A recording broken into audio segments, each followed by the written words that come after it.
So today I'll be talking about a controversial technique for sleep training called Cry It Out. And I know some of you may not agree with this, and that's totally okay. You do whatever is comfortable for you and what makes sense for you. But for those of you who are interested in learning about it, the first thing is when our babies are crying, they're not usually in pain.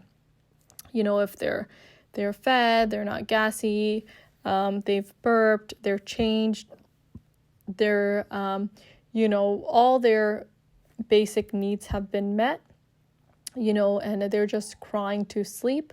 Chances are they're probably crying if you're holding them, rocking them, and they're going to cry when you put them down.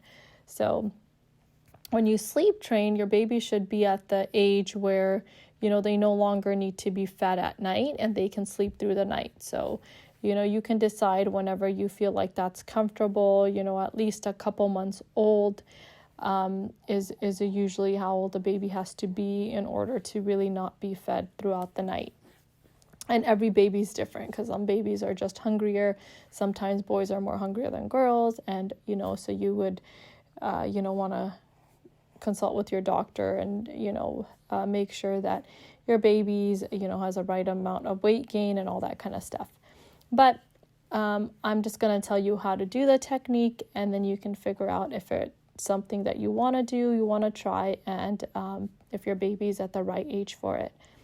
So basically what you want to do is, and before sleep training, I kind of already have babies self-soothe a little bit, even when they're just very, very little, or when they're sleeping, when they're getting sleepy, just kind of putting them down and allowing them to fall asleep themselves is really helpful, just so they can figure out how to self-soothe, so that by the time you get to the sleep training phase, the baby already knows how to kind of self-soothe and put themselves to sleep. So, you want to completely just lay your baby down in their crib, completely safe, nothing in the crib. And then you just want to, tap your baby, let them know, it's time to go to sleep. A lot of times it's also helpful to have a bedtime routine, whether that's, giving your baby a bath, making sure it's dim, reading a story, whatever your bedtime routine is. So once you've done all that, you lie your baby down and it's time to go to sleep. So your baby knows that, this is the, pattern every night, and it's around the same time every night.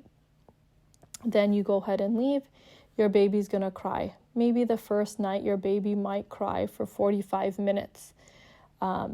Sometimes it might be a good idea to go in every 15 minutes, just pat your baby, not too much talking or interaction, just patting them, knowing that, you're here, everything's okay, and then stepping back out.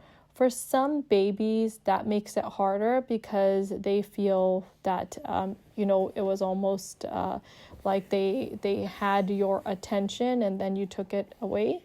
So I actually find it more helpful if you don't to go in there at all, but every baby's different. So you gotta, do what works for you and your baby, and you might do some trial and error. But, your baby's probably going to cry for maybe 45 minutes the first night. When you do this the second night, it will probably be 30 minutes. And when you do this the third night, it will probably be 5 minutes. And by the fourth night, your baby will just sleep without even crying. It is absolutely amazing. It's 3 days. It's so hard. Don't just sit there and listen for 45 minutes to the sound of your baby crying.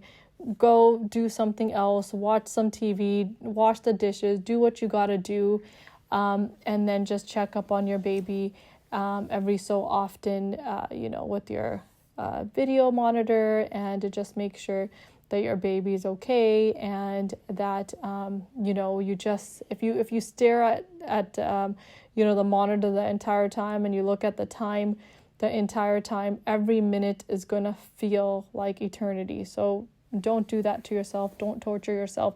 If you decide to do the sleep training technique, the Cry It Out, you have to be 100% sure about it. your partner has to be 100% sure about it. And if you live with anybody else in the house, they have to be on board, because if you go in after 45 minutes, you've just told the baby, oh, I have to cry for 45 minutes, then mommy and daddy come into the room and get me. So that's what your baby will learn. So if you want to do this technique, stick to it, stick it out, and do it right. Okay? And as always, if you have any specific questions, feel free to message me.